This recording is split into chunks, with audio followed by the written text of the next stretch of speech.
Сәлеметсіңдер ме балалар? Көңіл күйлерің қалай? Мен сендердің көңіл күйлерің тамаша екеніне сенімдімін. Мен Манашева Әсем Зеңгібекқызы Романов атындағы нөмірі 53-ші жалпы орта мектебінің даярлық тобының мұғалімімін. Ендеше балалар, сабағымызды бастаймыз. Бүгінгі сабағымыздың тақырыбы сөйлеуді дамыту.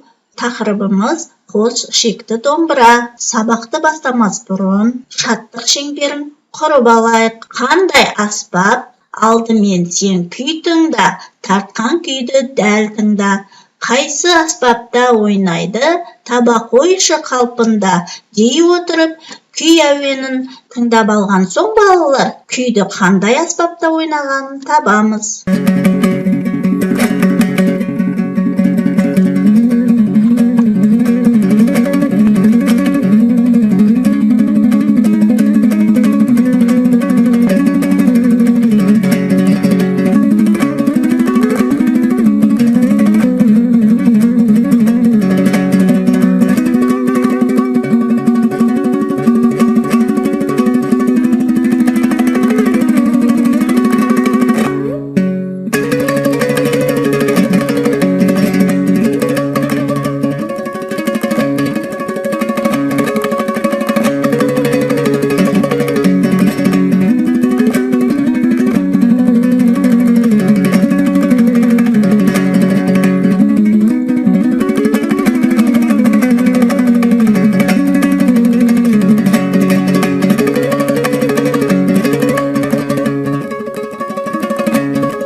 Балалар күйді қандай аспапта ойнады?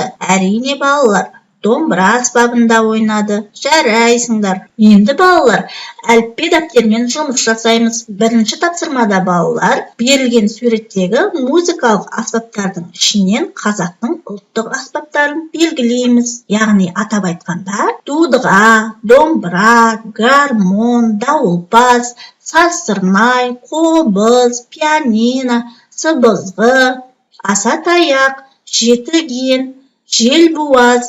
Осы аспаптардың ішінен қайсысы қазақтың ұлттық аспаптарына жатады? Балалар, келесі екінші тапсырмаға назар аударамыз. Кәне балалар, Қадыр Мырза Әлі атамыздың домбыра туралы әдемі тақпағын бірге жаттайық. Екі шектің бірін қатты, бірін сәл-сәл кем бұра. Қазақ нағыз қазақ емес, нағыз қазақ домбыра. Мінекей балалар, өте әдемі өлең жолы, осыны жатқа айтамыз. Келесі үшінші тапсырмада балалар, сөйлемді толықтырамыз. Күйді тартатын адам, биді билейтін адам, өлеңге музыка жазатын адам, оркестрді басқаратын адам, ән айтатын адам, домбыра жасайтын адам кім екенін табамыз. Ендеше балалар, жазған тапсырмамызды тексерейік. Күйді тартатын адам күйші, биді билейтін адам биші, өлеңге музыка жазатын адам композитор, оркестрді басқаратын адам дирижер, ән айтатын адам әнші, домбыра жасайтын адам шебер, ұста екен балалар. Ендеше балалар, төртінші тапсырмаға назар аударайық. Төртінші тапсырмада балалар жұбың мен жұмбақ айтыс тақырыбы берілген.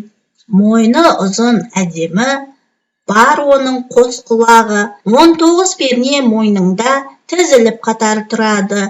Екі шекті есілген, үні қандай ұнамды, әр қазақтың үйінде төрде ілініп тұрады.